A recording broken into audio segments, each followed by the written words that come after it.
Merhaba efendim. AyPop yöneticilerinden Fikret Aydın. Atlas makineden bir makine aldık. Memnunuz.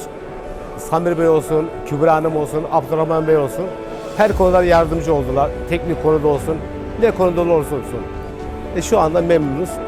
Şiddetle tavsiye ederim.